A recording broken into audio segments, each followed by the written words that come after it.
अगर तुम लोग जेई का मॉक टेस्ट देने से पहले दिमाग में केवल मार्क्स के बारे में ही सोचते हो तो ऑनेस्टली जो जेई के मॉक टेस्ट का मेन पर्पज है तुम उसको ही मिस कर रहे हो। और हर जेई का एस्पिरेंट ये वाली गलतियां स्टार्टिंग में करता ही करता है। अब देखो होता क्या है कि जैसे ही मॉक टेस्ट स्टार्ट होने वाला होता है हमारे दिमाग में चल रहा होता है कि इस बार 150 प्लस कम से कम आ जाए, है ना, पिछली बार जितने आए थे उससे अच्छे आ जाएं, मेरे उस दोस्त से ज़्यादा मार्क्स मेरे आ जाएं, बस यही सब दिमाग में चल रहा होता है। और जैसे ही मॉक टेस्ट खत्म हुआ सीधा अपन ढूंढने बैठ जाएंगे कितने नंबर आए। और यहाँ पे पेपर एनालाइज वगैरह नहीं करेंगे हम यहाँ पे पहले खुद को इमोशनली डैमेज करेंगे। लेकिन एक मिनट के लिए सोच के देखो कि जेई के मॉक टेस्ट का मेन पर्पस क्या है, वो तुमसे क्या चाह रहा है। क्या इसी मॉक टेस्ट के बाद तुमको आईआईटी एनआईटी मिल जाएगा,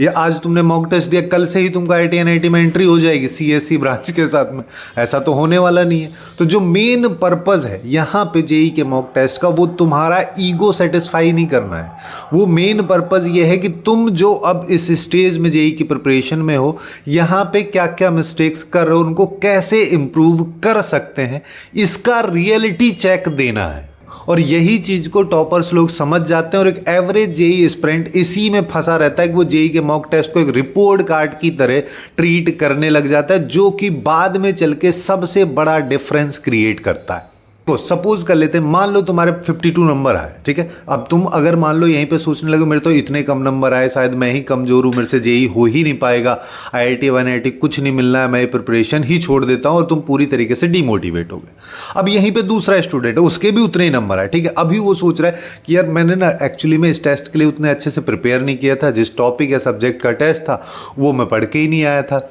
उसके साथ साथ मैंने एक सब्जेक्ट में बहुत सारे क्वेश्चंस में बहुत ज़्यादा टाइम दे दिया, इजी क्वेश्चंस में देख ही नहीं पाया, और जो भी क्वेश्चन सही किए थे उनमें बहुत सारे में कैलकुलेशन मिस्टेक्स हो गई। अब तुम खुद सोच के देखो कि इन दोनों स्टूडेंट में से सबसे ज़्यादा प्रोग्रेस कौन से वाला करेगा, जिसको अपनी मिस्टेक्स आइडेंटिफाई हो चुकी हैं या फिर जो पूरा डीमोटिवेट हो चुका है। ऑब्वियसली सबके दिमाग में आ गया कि सेकंड वाला जो है वही अच्छे से इंप्रूव कर पाएगा। तो अगले मॉक टेस्ट में, या फिर चाहे तो तुम्हारा पहला हो या फिर तुम अभी तक कई सारे मॉक टेस्ट दे लिए हो लेकिन इस तरीके से सोचे नहीं हो, अब जब भी तुम्हारा अगला मॉक टेस्ट हो तो वहां पे तुमको बस यही चीज ध्यान में रखनी है कि मुझे मार्क्स उतने ज्यादा नहीं लाने, मेरे को ज्यादा इंपॉर्टेंट ये है कि मेरे को डाटा मिल जाए कहाँ कहाँ पे मैं पैनिक हो रहा हूँ, कहाँ कहाँ पे मैं सिली मिस्टेक्स कर रहा हूँ, कौन सा सब्जेक्ट मेरा सबसे ज्यादा वीक हो रहा है, किस सब्जेक्ट के क्वेश्चंस में मैं बहुत ज्यादा टाइम अननेसेसरीली वेस्ट कर दे रहा हूं, और कौन से सब्जेक्ट के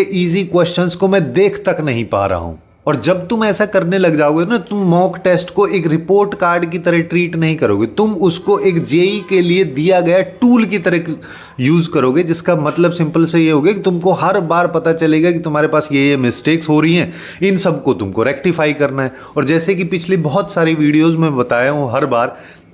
कि एक एरर लॉग या एरर बुक करके बना लो, एक छोटी सी कॉपी जिसमें तुमको लिख लेना है हर मॉक टेस्ट में कौन से टाइप की मिस्टेक्स तुमसे कंटिन्यूअसली होती हुई जा रही है, और उन मिस्टेक्स को अगले आने वाले मॉक टेस्ट में अपने को धीरे धीरे रेक्टिफाई करते हुए चलना है। यही बेसिकली प्रोग्रेसिव अप्रोच है जेई के मॉक टेस्ट में अपने स्कोर को बूस्ट करने का, अपने कॉन्फिडेंस को बूस्ट करने का, और खुद को एक जेई लेवल पे एक जेई सीरियस जेई एस्पिरेंट के रूप में रेडी करने का। So before your next JEE mock test तुमको मार्क्स पे ध्यान नहीं देना है, तुमको इंप्रूवमेंट पे फोकस रखना है।